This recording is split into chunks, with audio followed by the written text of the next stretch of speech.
Buenos días.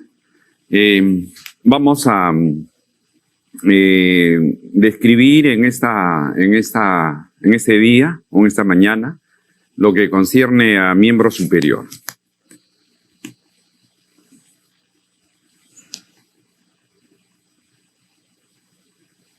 En primer lugar, vamos a ver la región axilar. En realidad, en la topografía de la anatomía del miembro superior, lo que concierne al hombro, topográficamente abarca 3 puntos: la región axilar, la región deltoidea y la región escapular. Topográficamente es así el hombro: región axilar, región deltoidea y región escapular. De tal manera que primero veremos la región axilar como primer punto del hombro. Entonces aquí en la figura pueden ver la forma que tiene la axila o hueco axilar. La forma que tiene, como está planteado ahí, tiene la forma de una pirámide cuadrangular. Esta pirámide va a tener un vértice. Aquí está el vértice. No pensé pintar esto. ¿Lo puedes cambiar a pintar, por favor? Entonces, va a tener este vértice y este vértice va a encontrarse en la parte de la base del cuello. ¿Qué otro componente tiene la axila? Tiene a 4 paredes y una base. Esta pirámide cuadrangular tiene un vértice, 4 paredes y una base. ¿Ok? Ahora, en cuanto al vértice, el vértice de la axila. Hemos dicho que se encuentra a nivel de la base del cuello. El punto es, ¿quiénes forman el vértice de la axila? 3 estructuras óseas. Tenemos a la clavícula, vamos a tener al primer arco costal o primera costilla y el borde superior de la escápula. Entonces, claro, geométricamente un vértice es algo puntual, algo agudo. Sin embargo, aquí es como un espacio. Este espacio va a estar delimitado por estas 3 estructuras óseas. Entonces, ¿quién forma el vértice de la axila? Se encuentra entre 3 estructuras óseas: clavícula, primer arco costal y el borde superior de la escápula. Entonces, ¿por qué es importante el vértice? Porque va a permitir el pasaje de elementos vasculonerviosos del cuello al miembro superior a través de la axila e inversamente estructuras del miembro superior a través de la axila van a ir al cuello. Entonces, ¿qué cosa va a pasar por este vértice? Elementos vasculares y nerviosos. Vamos a tener a la vena axilar, ¿no? A la arteria axilar, pero si ustedes ven en la siguiente figura,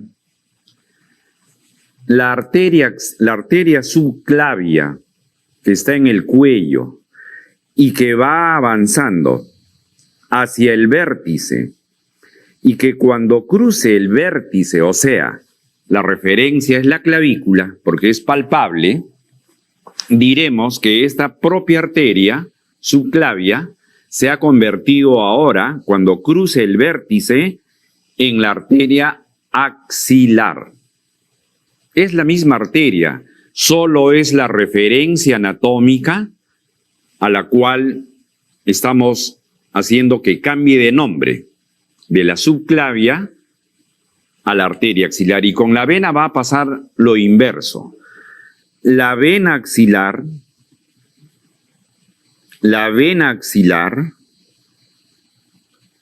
cuando cruce el vértice de la axila, o sea, la cara inferior de la clavícula, se convertirá en la vena subclavia.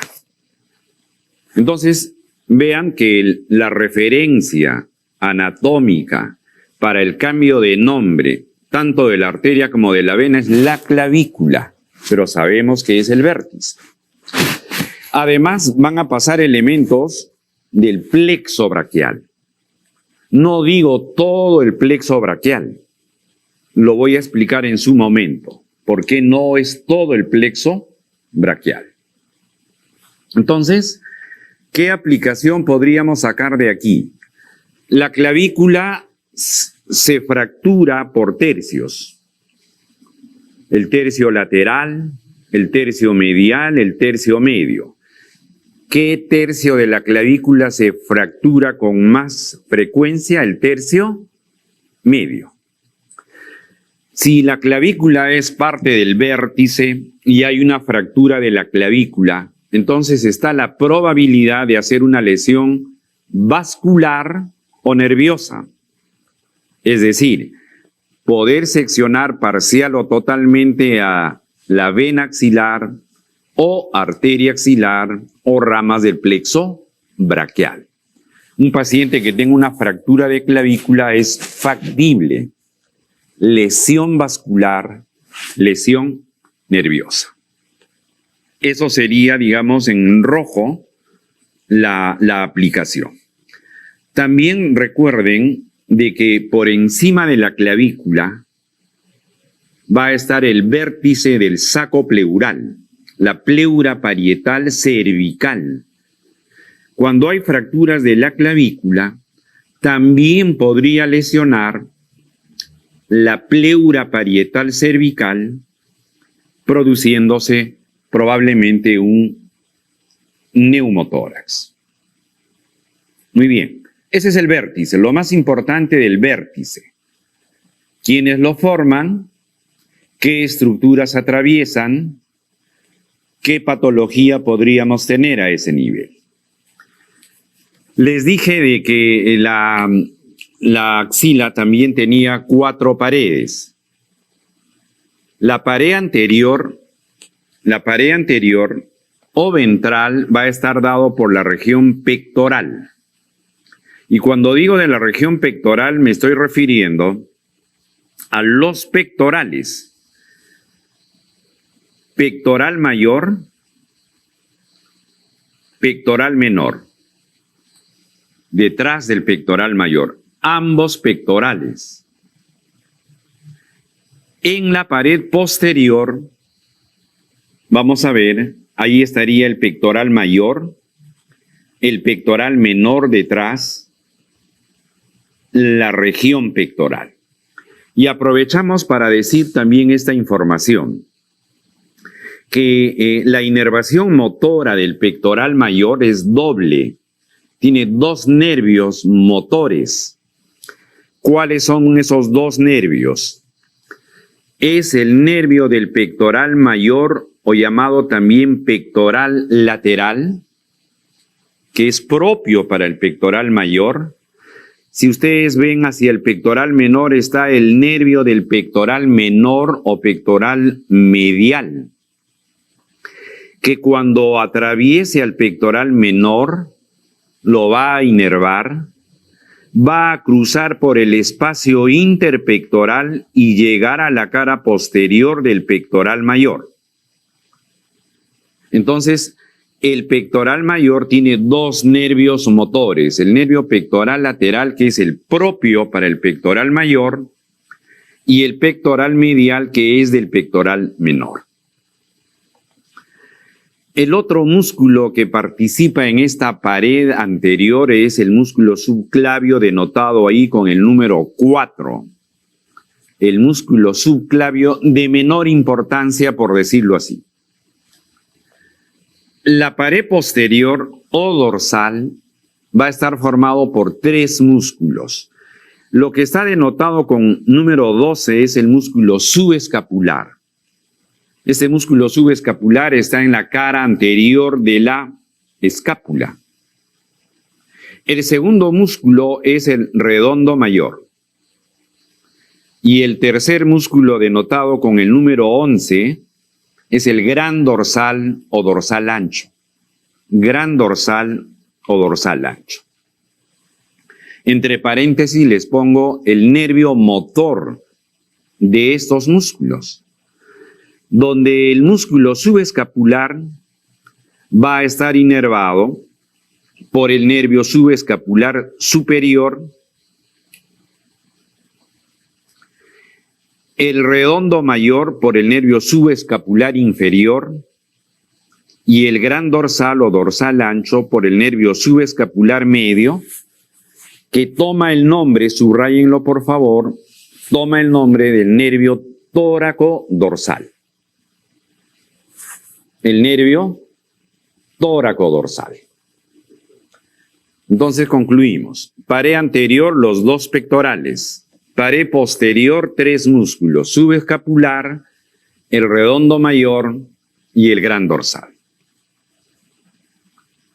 Ese va a ser el subescapular, el redondo mayor y el gran dorsal. Las otras paredes, la pared medial. La pared medial va a estar dado por este músculo que está aquí, que es el músculo serrato anterior o serrato mayor. Serrato mayor o serrato anterior, que está cubriendo a los primeros espacios intercostales. Pero vamos a esto, al nervio de este músculo que viene así como lo estoy pintando, que lo voy a demostrar en otras figuras. Es el nervio del serrato mayor o llamado también torácico largo o de Charles Bell. ¿Por qué? ¿Por qué a este tenemos que ponerle ojo?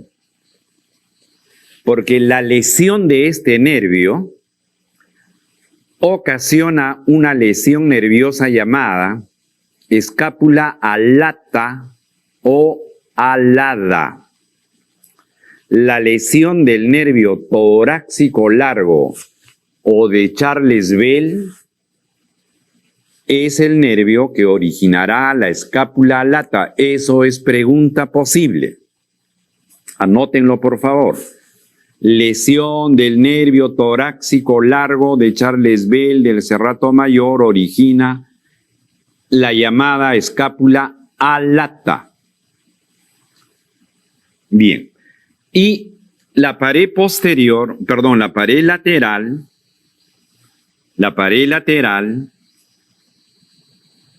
va a estar dado por otro músculo, el coracobraquial.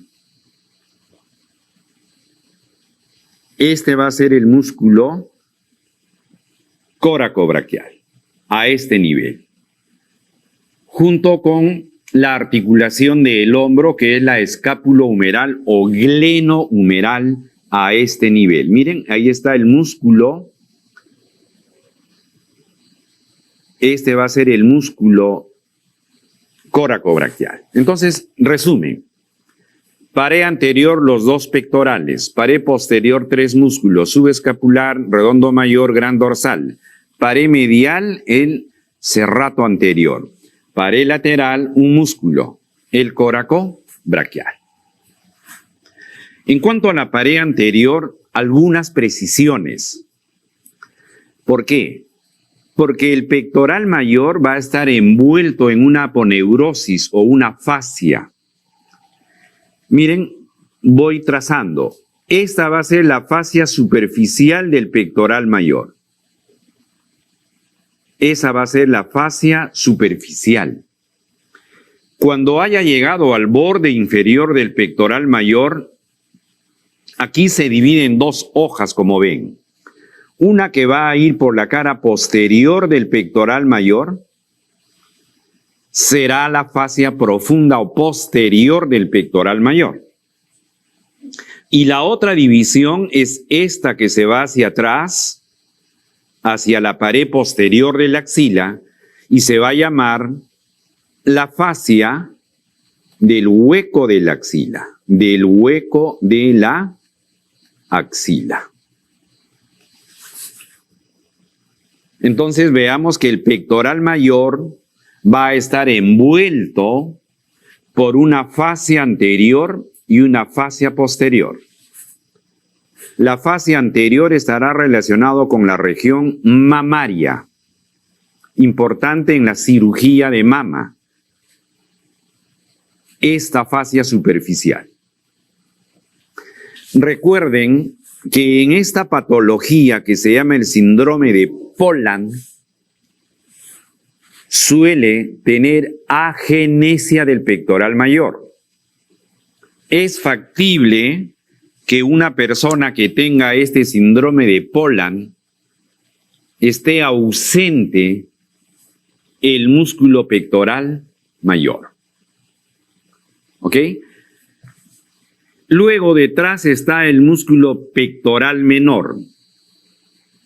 Y con el pectoral menor se relaciona esta fascia que se llama clavicóraco-axilar. ¿Qué se llama? Clavicóraco-axilar. El nombre viene porque se origina en la clavícula, en la apófisis coracoides, y se va a la fascia del hueco de la axila. Y va a tener tres componentes. Esta fascia clavicóraco-axilar tiene tres partes. Partamos de acá, síganme, es sencillo entender esto. Esta es la fascia clavicóraco-axilar en su inicio. Y como ven aquí, la fascia clavipectoral, de la clavícula al pectoral menor, al borde superior del pectoral menor, se llama clavipectoral. ¿Por qué es importante la fascia clavipectoral? ¿Por qué lo menciono? Porque vamos a ver que esta fascia clavipectoral va a ser atravesada por la vena cefálica. La vena cefálica va a drenar en la vena axilar. Previamente la va a perforar a la fascia clavipectoral. Segunda razón por qué ustedes deben recordar a la fascia clavipectoral. N3 es el tercer nivel ganglionar de la axila. El N3 es el tercer nivel ganglionar de la axila que abarca a los ganglios apicales. A los ganglios apicales, que es el último grupo ganglionar. El N3 se encuentra ubicado a nivel de la fascia clavipectoral. ¿Cuál es la aplicación? ¿Para qué esto quieren saber? Porque en la cirugía de cáncer de mama, cuando se hace una técnica radical de mastectomía radical con disección ganglionar, cuando uno está haciendo esta cirugía, uno va debajo del pectoral mayor hacia tocar la clavícula. Y cuando uno ha tocado la clavícula, se secciona la fascia clavipectoral. Se baja la fascia clavipectoral, donde está incluido ¿quién? El N3, para resecar estos ganglios del N3. ¿Ok? Por eso es importante, por la resección del grupo ganglionar 3, grupo apical, cuando se quiere resecar los ganglios. Muy bien. El segundo componente de esta fascia clavicóraco-axilar es la fascia del pectoral menor o la fascia propia. ¿Por qué? Miren, aquí está la fascia clavipectoral. Voy a cambiar de color. Ahora, cuando ha llegado al borde superior del pectoral menor, se abre en dos hojas. Se abre en dos hojas para envolver al pectoral menor. Y es la fascia propia. Y cuando ha llegado al borde inferior, va a formar la tercera parte de esta fascia clavicóraco-axilar, que es el ligamento suspensorio de la axila, que viene a ser este de acá. Porque una vez que han envuelto al pectoral menor se vuelven a juntar. ¿Y dónde va a terminar esta fascia, que es el ligamento suspensorio de la axila? En la fascia del hueco de la axila. Miren cómo se inserta ahí para traccionar la base de la axila y formar la concavidad que tiene la base de la axila. Un comentario con respecto al pectoral menor. El pectoral menor, y me adelanto porque anótenlo por favor, en la cirugía de cáncer de mama, cirugía radical, que es la técnica de Patey, así, Patey, es la técnica más radical. Se puede resecar al músculo pectoral menor en muchos de los casos. Se desinserta el pectoral menor por una razón, y va al segundo punto con el pectoral menor. Quien determina los niveles ganglionares de la axila es el pectoral menor. Debajo del pectoral menor es el primer nivel ganglionar, N1. A la altura del pectoral menor es el N2. Por encima del pectoral menor es el N3. Recuerden que la disección ganglionar en el cáncer de mama, en este caso, es el que va a mejorar el pronóstico del paciente, de la paciente. Por lo tanto, el resecar el pectoral menor va a permitir la resección del N3, N2 y N1. Esa es la importancia aplicativa del pectoral menor. Ok. Hay un espacio entre los dos pectorales. Se llama el espacio interpectoral. ¿Qué hay en este espacio interpectoral? Tejido graso. Ya hemos visto cómo el nervio del pectoral menor atraviesa el pectoral menor, cruza el espacio interpectoral para llegar al pectoral mayor. La irrigación del pectoral mayor viene por el espacio interpectoral. Tanto la arteria como la vena para el pectoral mayor viene por el espacio interpectoral. Y sobre todo, los ganglios ubicados en el espacio interpectoral se llaman los ganglios de Rotter, que constituye el segundo nivel ganglionar.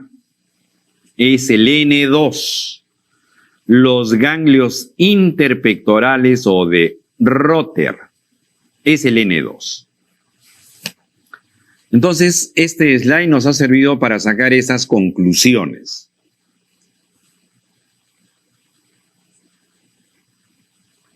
Solamente denotando ahí las fascias para concluir. Miren, esa sería la fascia del pectoral mayor, ese sería el pectoral menor, esa sería la fascia clavipectoral, la fascia propia del pectoral menor, y esa sería el ligamento suspensorio de la axila, que toma un epónimo, lo pongo por si acaso, el de Jerdí. ¿Ok? ¿Qué cosa es el surco deltopectoral? ¿Para qué quiero saber del surco deltopectoral? ¿Para qué me sirve el surco deltopectoral? Delto entre el deltoides y el pectoral mayor. Entre el deltoides y el pectoral mayor. Aquí ustedes tienen al deltoides y este es el borde del pectoral mayor. Entre ambos músculos hay un espacio. ¿Qué hay en este surco deltopectoral? Vamos a encontrar a la vena cefálica. La vena cefálica se forma a nivel del codo, asciende por la parte lateral del brazo, ingresa al surco delto pectoral y después de que haya atravesado el surco delto pectoral va a atravesar la fascia clavipectoral y terminará drenando en la vena axilar. La segunda estructura que se encuentra en el surco deltopectoral es la arteria deltoidea. La arteria deltoidea es la que va a irrigar tanto al deltoides como al pectoral mayor. ¿Cuál es la aplicación del surco deltopectoral? Doctores, el mejor lugar de realizar una flebotomía es el surco deltopectoral. No es la safena interna, no es la yugular externa, es la vena cefálica. El que está entrenado para hacer una flebotomía, de verdad que no se debe demorar ni un minuto para sacar la vena de este surco deltopectoral. Porque esta vena, cuando termine en la vena axilar luego será la vena subclavia, y la vena subclavia va a terminar en el tronco venoso brachiocefálico y la cava superior. Entonces, poner un catéter en la vena cefálica nos va a permitir acceder a una gran vena que es la cava superior para pasar solutos o soluciones de alta osmolaridad que no la podemos pasar por la vía periférica. Podría utilizarse para la nutrición parenteral también. Nos puede permitir medir la presión venosa central, porque el acceso es hasta la cava superior. Esta es la aplicación de las flebotomías, el mejor lugar para realizar una flebotomía. Bueno, hasta aquí estamos hablando de que la axila tiene un vértice, 4 paredes, ¿sí?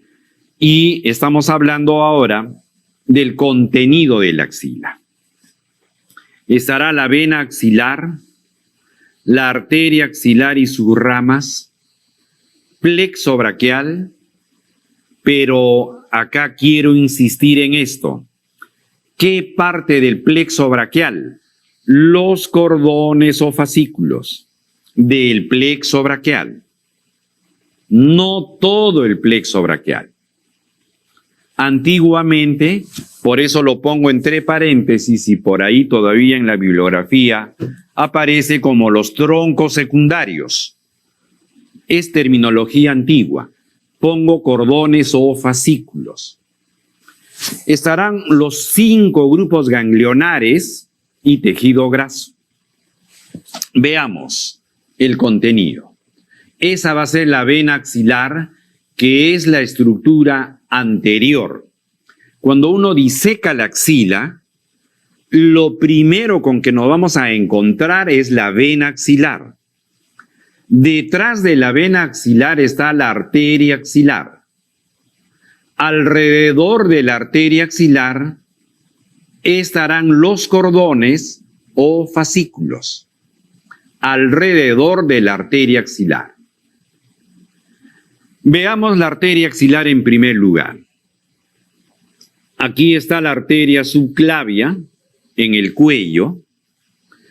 Ha cruzado el vértice de la axila debajo de la clavícula y ahora será la arteria axilar. La arteria axilar, el nombre que tiene como arteria axilar, tiene 2 reparos anatómicos. El primero es la clavícula y el segundo es el borde inferior del músculo, redondo mayor. Del redondo mayor, acá. a este nivel. El redondo mayor. ¿De dónde a dónde se llama arteria axilar? Desde la clavícula, vértice, hasta el borde inferior del músculo redondo mayor. En ese trayecto observen otra vez al pectoral menor.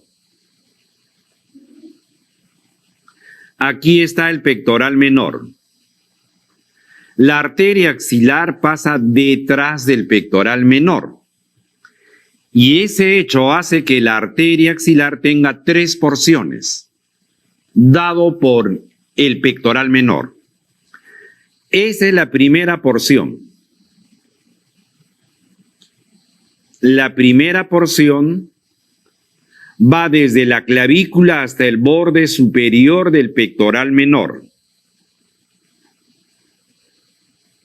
La segunda porción va entre el borde superior del pectoral menor y el borde inferior del pectoral menor.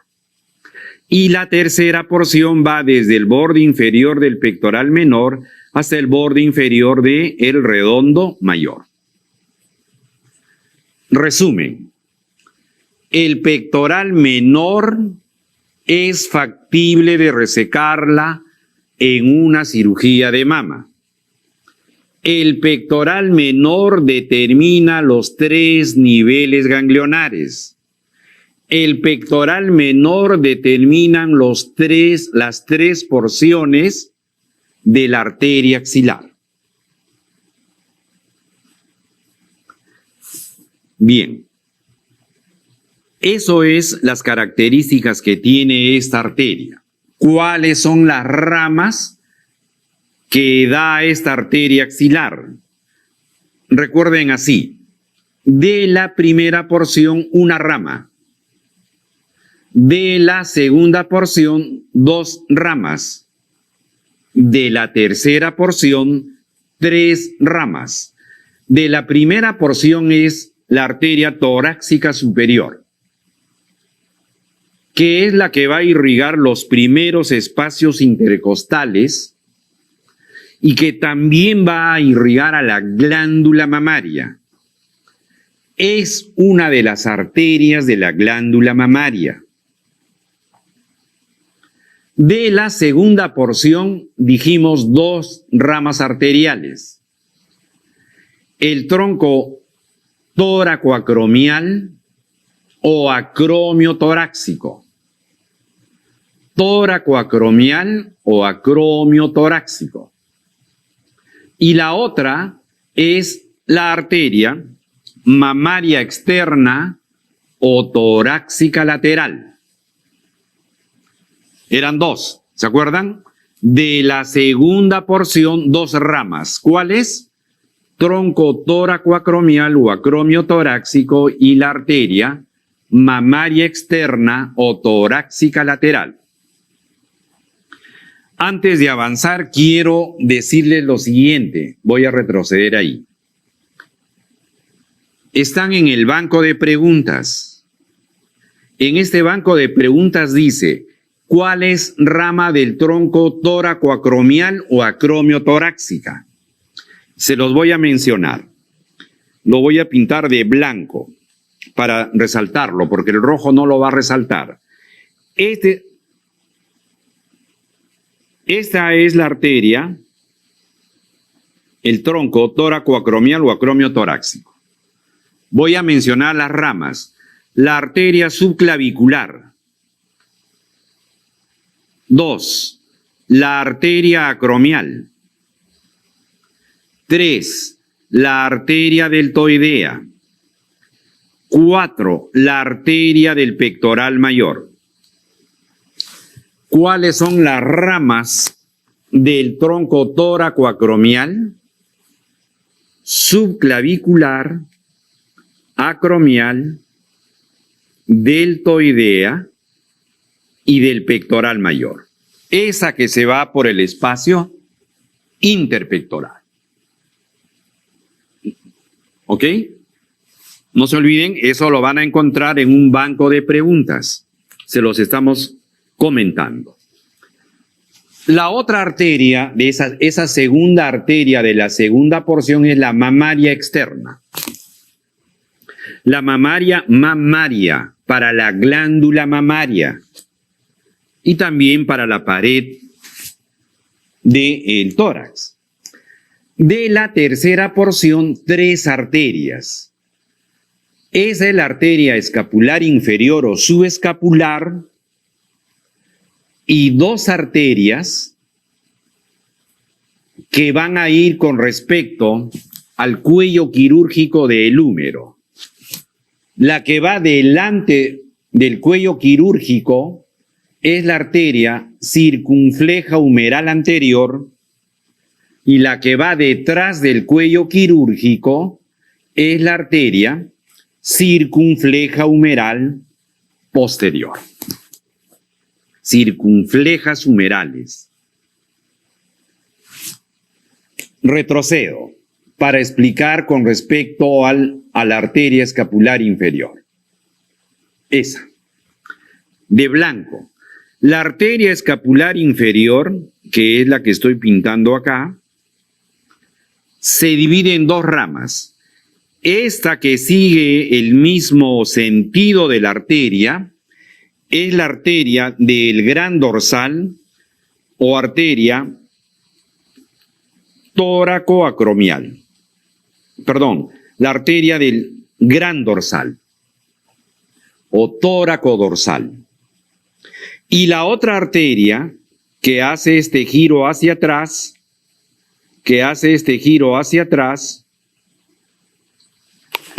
es la arteria circunfleja escapular. Circunfleja escapular. Se va hacia la cara posterior, se va a la región escapular. Muy bien, esas son las ramas de la arteria axilar.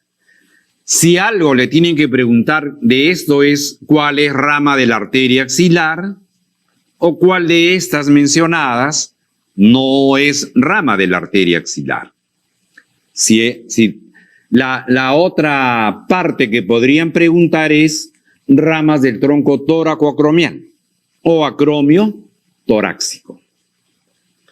Cada arteria que acabo de mencionar es acompañada de venas con el mismo nombre, que van a terminar ¿dónde? En la vena axilar. Primer punto, ¿cómo se origina la vena axilar? ¿Quiénes forman la vena axilar?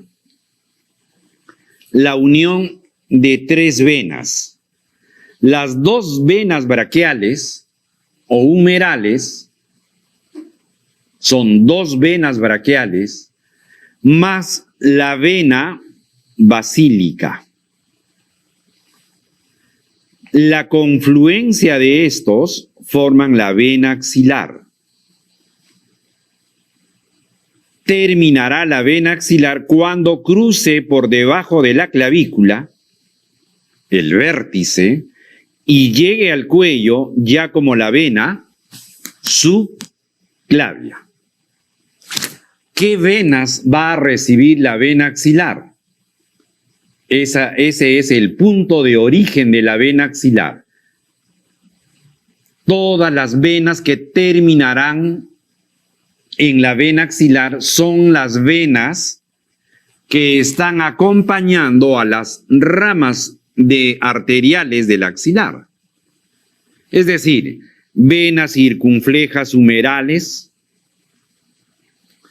la vena subescapular o escapular inferior, que recuerden, esta arteria subescapular daba esas 2 ramas, la tóraco-dorsal y la circunfleja escapular, que también es acompañada de venas. O sea que estas 2 terminan en la vena escapular inferior, en la vena axilar. ¿Ven? Pueden ver ustedes aquí la vena tóraco-dorsal, la vena circunfleja escapular, la vena escapular inferior a la vena axilar. La vena del pectoral mayor, La vena cefálica, recuerden esta vena que venía por el surco deltopectoral, que cruza la fascia clavipectoral y que termina drenando en la vena axilar. Ahí tienen entonces como la vena cefálica una de las más importantes por el grosor que tiene. Muy bien. Vena axilar, arteria axilar y plexo braquial. ¿Qué cosa o qué parte del plexo braquial está en la axila? ¿Cuál era la respuesta? ¿Cuál era la respuesta, doctores? Los cordones o fascículos. Pero el plexo braquial no se origina en la axila. El plexo braquial se origina en el cuello. Primer punto, ¿quiénes participan, o sea, qué nervios raquídeos participan en la formación del plexo braquial? Tenemos a los siguientes: C5, C6, C7, C8 y T1. Pónganlo como pregunta, por favor, en una hojita aparte. ¿Quiénes conforman el plexo braquial? Raíces, ojo, raíces anteriores. Pregunta de examen de residentado pasado. En el examen residentado, no el último examen, hace años, tuvieron la osadía de preguntar qué parte del nervio formaba el plexo cervical o el plexo braquial también equivalente. Y la respuesta, ¿saben cuál era? La división anterior del nervio raquídeo. Esa era la respuesta. Por eso recalco, el origen del plexo braquial está formado por las divisiones anteriores, ¿no?, de C5, C6, C7, C8 y T1. Listo. Primer punto. En el cuello. Ahora, estas ramas anteriores, por eso estoy poniendo en círculo acá, rama anterior, van a formar ahora los troncos. Los troncos. El tronco superior es la resultante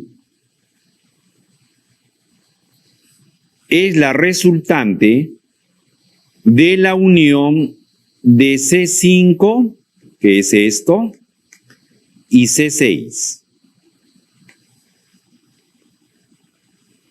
La unión de C5 con C6 forman el tronco superior. De una vez acuñen lo que les pueden preguntar. La lesión del tronco superior se llama parálisis de Herb-Duchenne. Se llama la parálisis de Herb-Duchenne. Lesión del tronco superior C5 y C6. Bien. El tronco medio está formado solo por C7. Solo por C7. Obviamente la rama anterior. Y el tronco inferior, este es el tronco inferior, por C8 y T1. Por C8 y T1. Acuñen lo más importante que deben de recordar. La lesión del tronco inferior, C8 y T1, origina esta lesión de Dejerin-Klumke.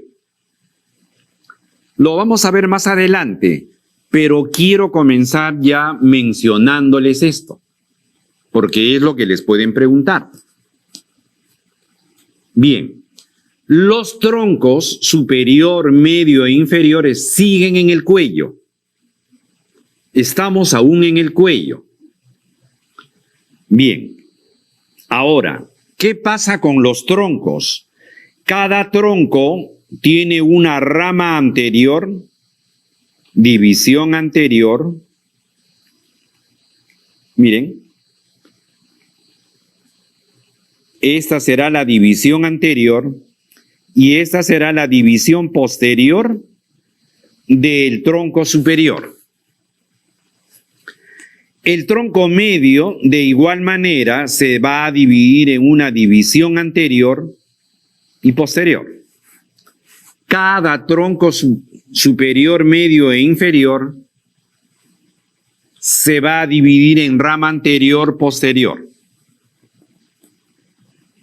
Seguimos en el cuello.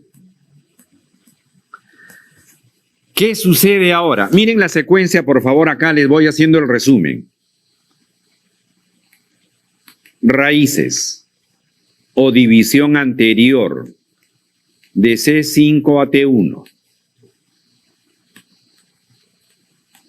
Troncos o troncos primarios también llamados.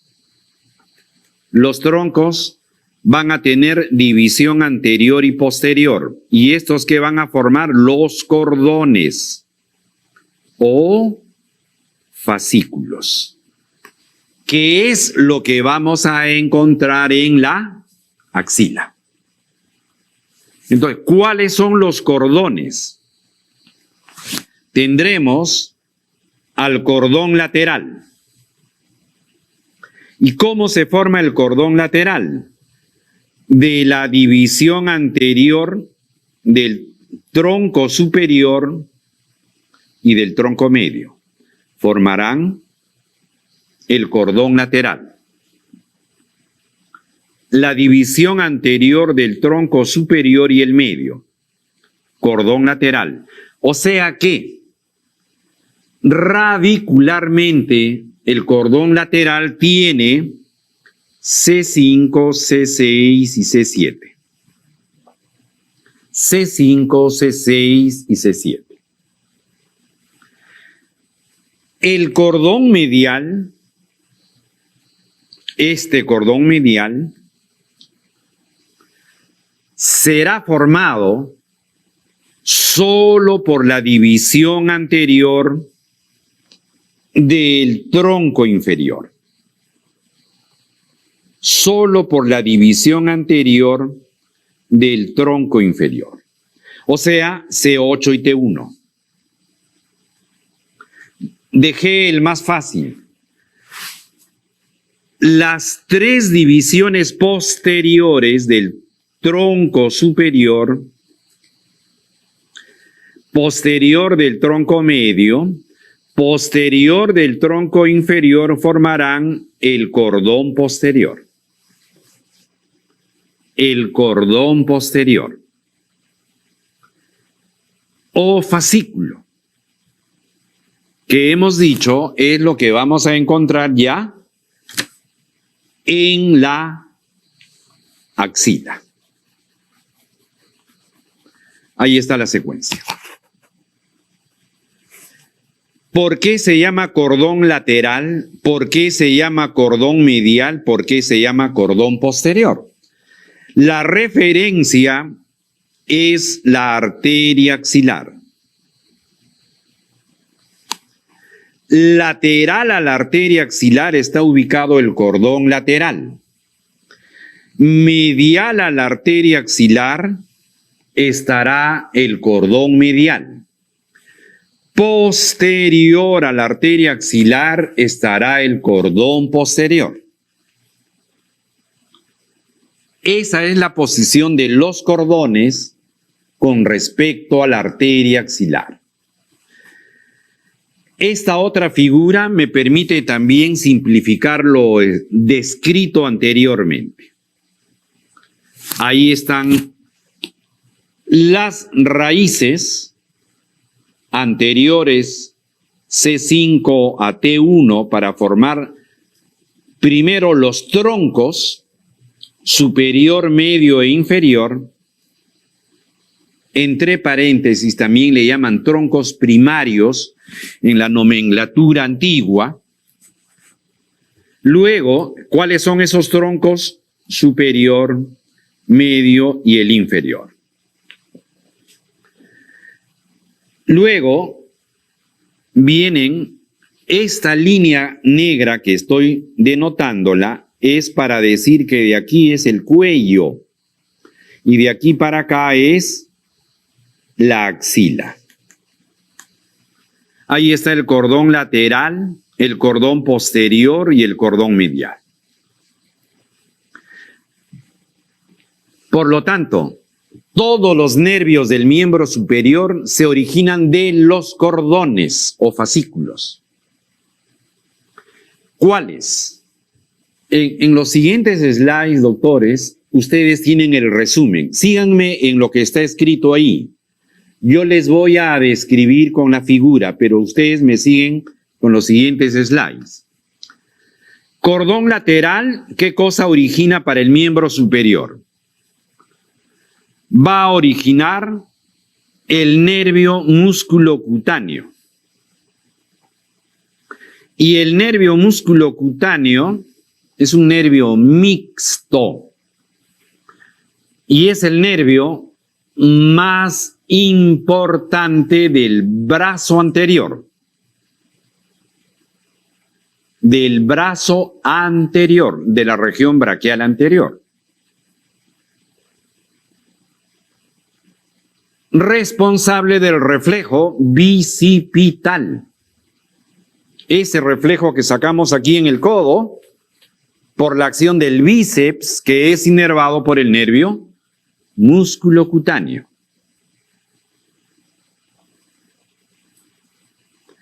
¿Cuál es el otro nervio que sale del cordón lateral? El nervio del pectoral mayor. El nervio del pectoral mayor o pectoral lateral. Y la tercera rama que sale es, este nervio, que es la raíz lateral para formar el nervio mediano. El nervio mediano se forma de dos raíces. Lo que estoy pintando es la raíz lateral del cordón lateral para la formación del nervio mediano. Ustedes lo tienen escrito. 3 ramas del cordón lateral. El nervio musculocutáneo, el nervio del pectoral mayor y la raíz lateral para la formación del nervio mediano. Muy bien.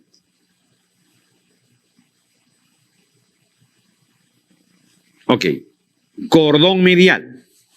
Ubiquen el slide donde dice cordón medial.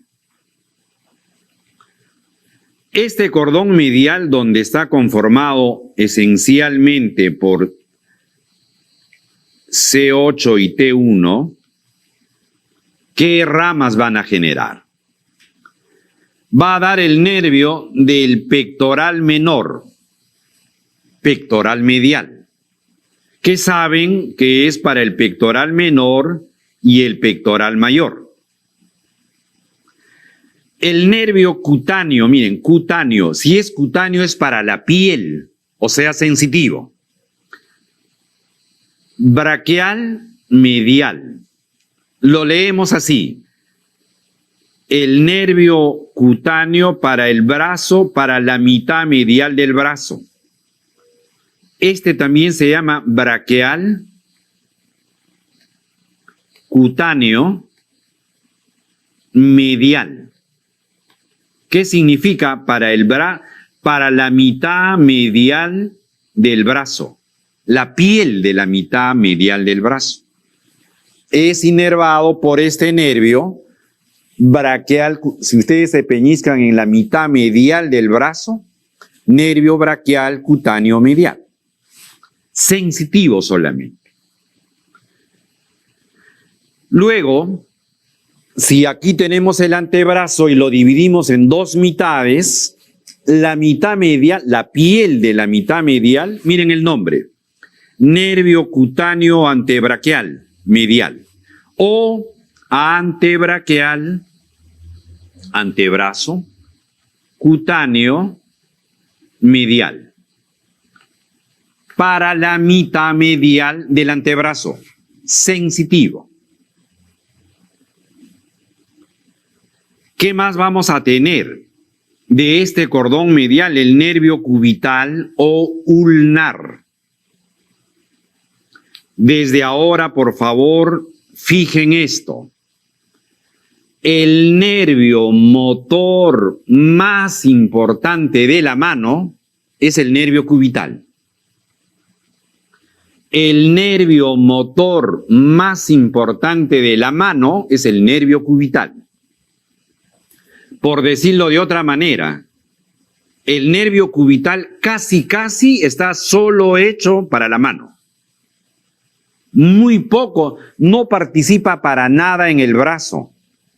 Nada. En el antebrazo solamente va a inervar a un músculo y mitad de otro, músculo y medio. Nada más. Y todo el trabajo motor y sensitivo en la mano. El nervio más importante de la mano es el nervio cubital. Por favor, como mensaje importante. Y la otra rama del cordón medial es este de acá. La raíz medial para la formación del nervio mediano. Entonces miren que el nervio mediano se forma de una raíz lateral que viene del cordón lateral y de una raíz medial del cordón medial.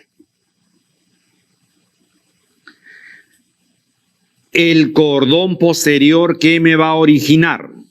¿Qué me va a originar el cordón posterior? Este cordón posterior. 3 nervios subescapulares. 3 nervios subescapulares. El subescapular superior para el músculo subescapular.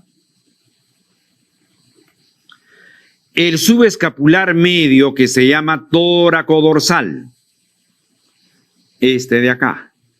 O tóraco-dorsal que es para el gran dorsal. Y el subescapular inferior, que vendría a ser este de aquí, para 2 músculos. Para el redondo mayor y también el subescapular. El subescapular, músculo subescapular, tiene 2 nervios motores, el superior y el inferior. ¿Qué más nos va a dar el cordón posterior? Nos va a dar, al nervio radial. Nervio radial. El nervio radial, doctores, es el nervio de los supinoextensores. Lo hago como pregunta. ¿Cuál es el nervio de los supinoextensores del miembro superior? El nervio radial. Sale del cordón posterior. Otro resumen. Si ustedes ven, aquí puede entrar 2 preguntas o una pregunta.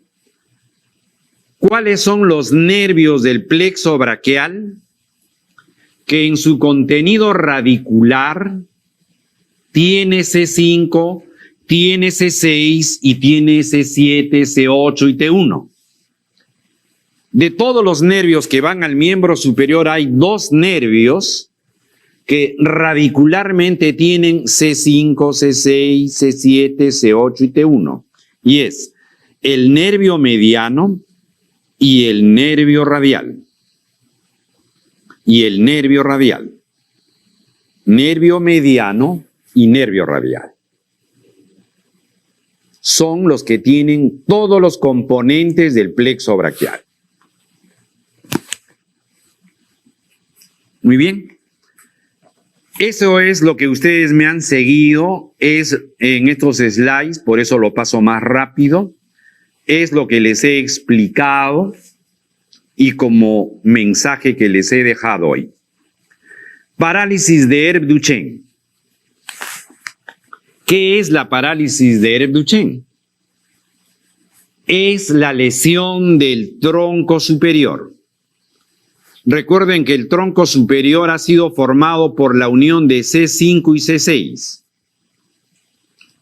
Cuando se rompe, se lesiona el tronco superior, se llama parálisis de Herb-Duchenne. ¿Y eso cómo puede suceder en el momento del parto? Cuando hay una tracción inadecuada, donde hay un gran aumento del ángulo entre la cabeza y el hombro, es el mecanismo cómo puede lesionarse el tronco superior. O sea que un recién nacido puede tener parálisis de Herb-Duchenne. Un adulto puede tener parálisis de Herb-Duchenne también. Esa es la posición del miembro superior cuando un bebé tiene la parálisis de Herb-Duchenne. Miren, el codo está extendido. El miembro superior está aducido. La mano está flexionada y en rotación medial. En el adulto, esta forma de caerse, donde también hay un gran aumento del ángulo entre el hombro y el cuello y la cabeza, puede lesionarse el tronco superior y formar esta parálisis de Herb-Duchenne, donde la posición del miembro superior, y está escrito así en la bibliografía de anatomía clínica de Moore, por ejemplo, se llama la mano en propina disimulada o del camarero. La lesión del tronco superior adopta la posición del miembro superior en el llamado mano en propina disimulada o del camarero. Y las características de esto es de que el miembro superior es esta posición, así, donde el miembro superior está pegado al tronco, aducido, miembro superior, donde el codo está extendido, no lo puede flexionar, donde la mano está flexionada con rotación medial. Esa es la posición que tiene esta parálisis. Cuando el tronco inferior se rompe, se lesiona, se llama el síndrome de Klumpke, de Gerin o de Gerin-Klumpke. Recuerden que el tronco inferior es C8 y T1, que también en el momento del parto, por una tracción inadecuada, es el mecanismo por el que se puede lesionar el tronco inferior. ¿Qué aumenta ahí? Miren, es la tracción del miembro superior en este caso, donde el ángulo entre el tronco y el miembro superior se incrementa. Al traccionar el miembro superior se incrementa ese ángulo y forma el síndrome de Dejerin-Klumpke, C8 y T1, donde esencialmente el nervio que más se compromete es el nervio cubital o ulnar. Recuerden que el nervio cubital nace del cordón medial, C8 y T1. ¿Cuál era el nervio motor más importante de la mano? el nervio cubital. Por lo tanto, la manifestación clínica del síndrome de Klumpke, ¿dónde estará? En la mano. No tanto en el brazo ni en el antebrazo, en la mano. Esta es la otra forma de cómo puede lesionarse el tronco inferior por un gran aumento del tronco y del miembro superior. El gran aumento de este ángulo, donde va a haber un compromiso en la mano. Un ejemplo, cuando hagamos mano lo voy a aclarar más. Miren, por ejemplo, la región hipotenar, atrofiada, totalmente atrofiada, porque los 3 músculos de esta región hipotenar está inervado por el cubital. Y la región tenar también tiene cierta atrofia, porque hay 2 músculos de la región tenar inervados por el cubital, que es el flexor corto del pulgar y el aductor del pulgar, inervados por el cubital. El cubital va a inervar al tercer y cuarto lumbrical, que permiten la flexión de la falange proximal. Pero como está lesionado, no puede flexionar la falange proximal. Miren, esta falange está extendida. Esos detalles lo vamos a aumentar en mano. Muy bien. Puede haber la parálisis total del plexo braquial. Parálisis total del plexo braquial, o sea, compromiso de todas las raíces. C5, C6, C7, C8 y T1. Se puede dar, sí, en el recién nacido también. Entonces, no habrá ninguna rama nerviosa, ni motora, ni sensitiva para el miembro superior. Ninguna. Entonces, ¿se traduce en qué? En monoplegia. Todo el miembro superior atrofiado, sin sensibilidad. Y puede sumarse el síndrome de Horner. ¿Por qué el síndrome de Horner? Porque el síndrome de Horner, recuerden que es una lesión del nervio simpático cervical. El síndrome de Horner sucede por lesión del nervio simpático cervical. Y la formación del nervio simpático cervical participa de uno.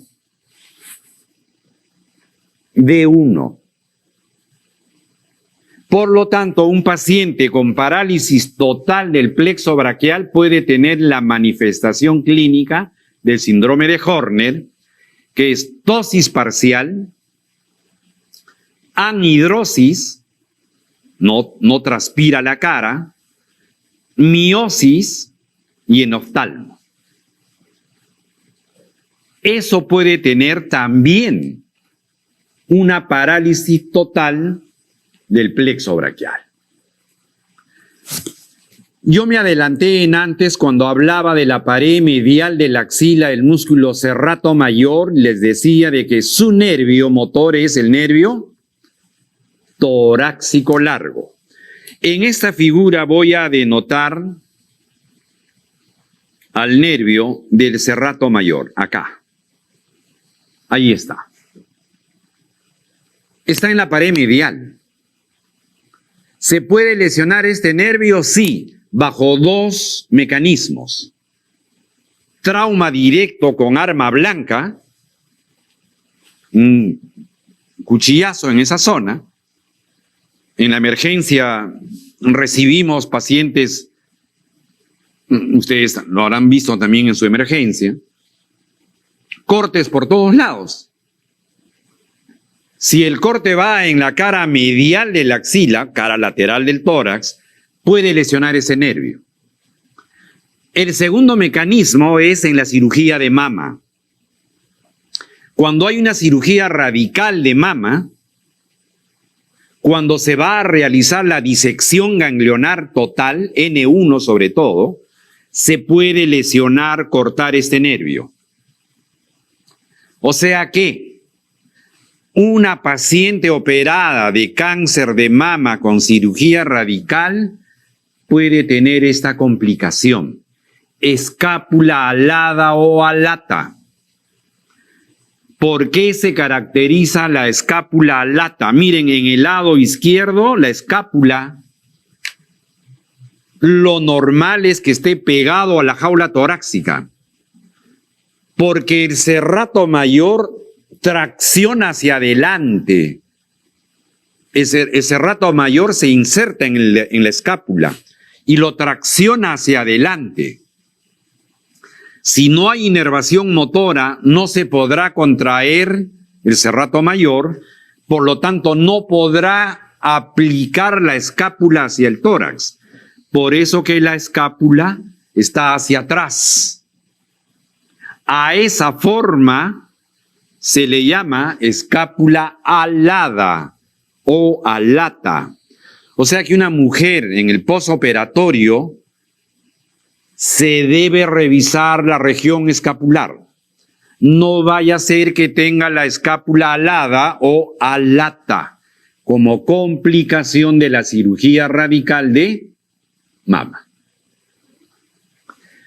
En el contenido de la axila les mencioné vena axilar, arteria axilar, cordones o fascículos y los 5 grupos ganglionares de la axila, ya que estos ganglios de la axila reciben toda la linfa del miembro superior, de la glándula mamaria. La glándula mamaria tiene el drenaje linfático en el 75% a la axila. La vía de drenaje linfático más importante de la mama es a la axila. Y también parte de la pared torácica. Van a ir hacia los ganglios axilares. ¿Cuáles son esos ganglios de la axila? Están descritos por la posición anatómica. Y esto lo deducen muy sencillamente. La pared anterior de la axila estaba dado por la región pectoral.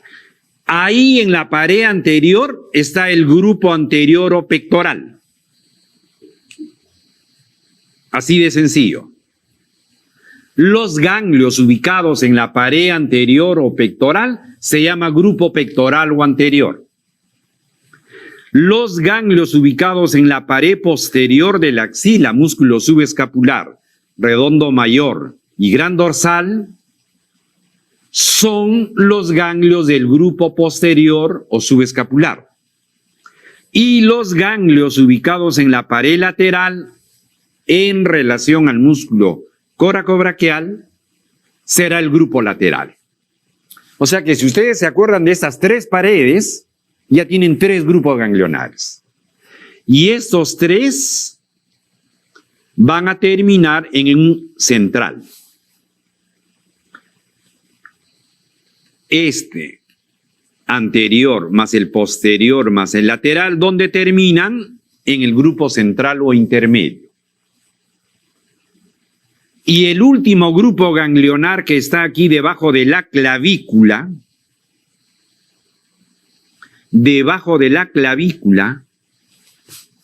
es el grupo apical o infraclavicular, a la altura del vértice de la axila, en relación a la fascia clavipectoral. Y es el último grupo ganglionar. Y de aquí de este grupo apical ya va al cuello. Va a drenar hacia el cuello a través del vértice de la axila. Esos son los grupos ganglionares, anatómicos, pero los niveles ganglionares, el pectoral menor se va a prestar para eso. Este es el borde, creo que no se nota. Este es el borde inferior del pectoral menor. Los ganglios ubicados por debajo del pectoral menor es el N1. Y ahí está el anterior, el posterior y el lateral. O sea, esto es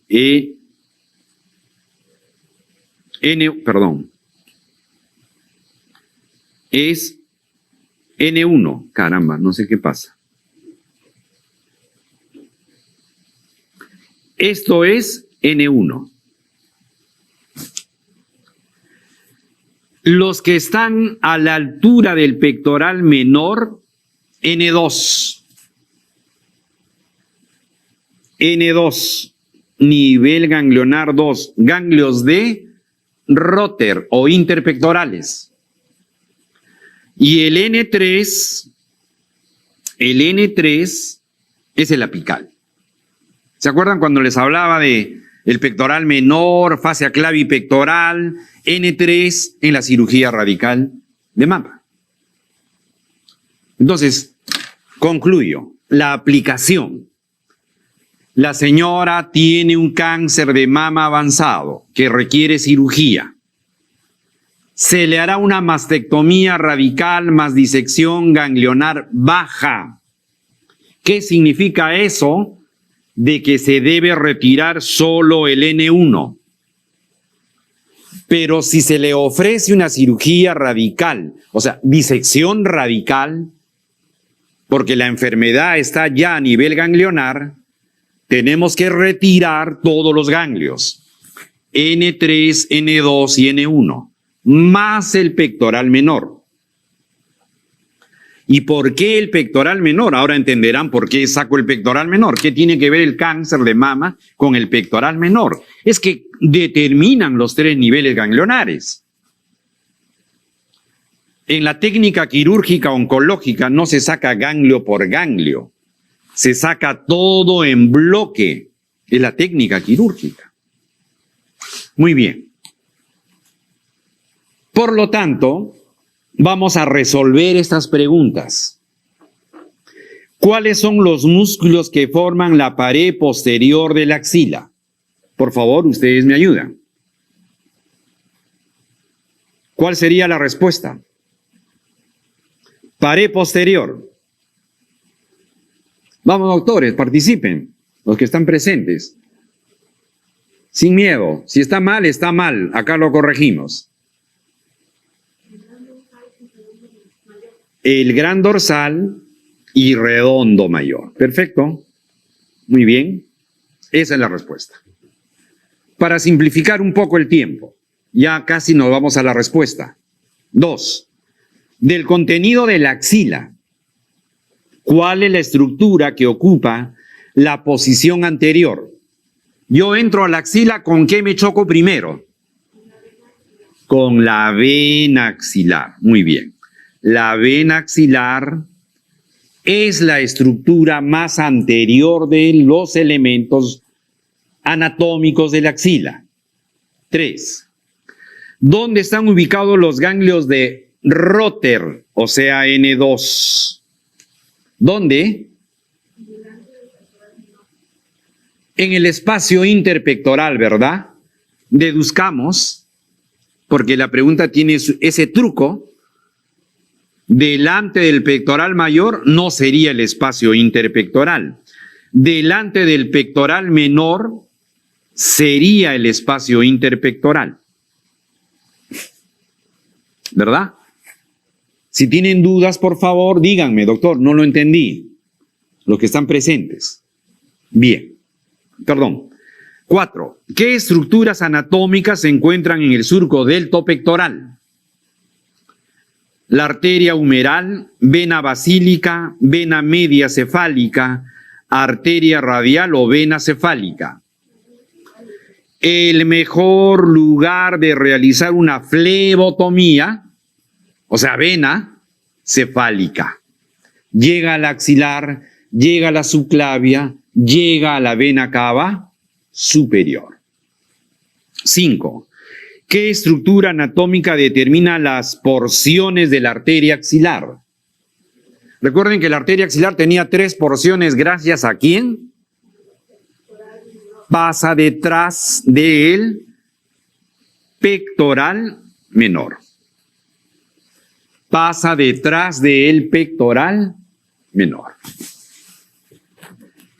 ¿Qué parte del plexo braquial se encuentran ubicados en la axila? ¿Qué partes del plexo braquial se encuentran ubicados en la axila? Raíces en el cuello, tronco superior en el cuello, cordones o fascículos, antiguamente llamados también troncos secundarios. Anótenlo, por favor.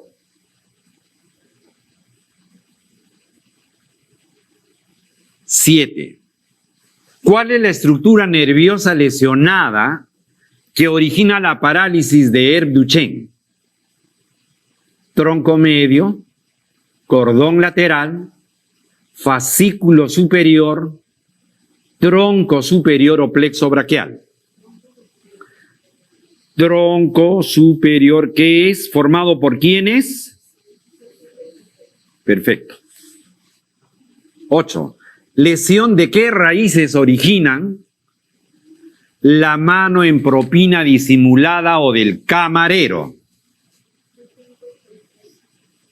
Cuando hay la mano en propina disimulada del camarero es la parálisis de Herb-Duchenne. O sea, C5, C6 igual a tronco superior. 9. ¿Cuál es la estructura nerviosa lesionada que origina el síndrome de Klumken-Dejerin? El tronco inferior. ¿Qué raíces? C8, T1. ¿Cuál es el nervio más comprometido en el síndrome de Klumke? El nervio cubital o ulnar, que es C8 y T1. ¿En qué parte del miembro superior la manifestación clínica es más representativa en el síndrome de Klumke? En la mano. 11. ¿Cuál es el nervio lesionado y el músculo comprometido en la lesión llamada escápula alada? ¿Cuál es el músculo? ¿Es el serrato mayor o serrato anterior? Y el nervio de este músculo es el torácico largo, ¿no? Torácico largo, serrato anterior o mayor. 12. ¿Cuál es el último grupo ganglionar de la axila que recibe el drenaje linfático del miembro superior y gran parte de la glándula mamaria? ¿El anterior, el apical, central, posterior o lateral? ¿Cuál es el punto final del drenaje linfático de la axila?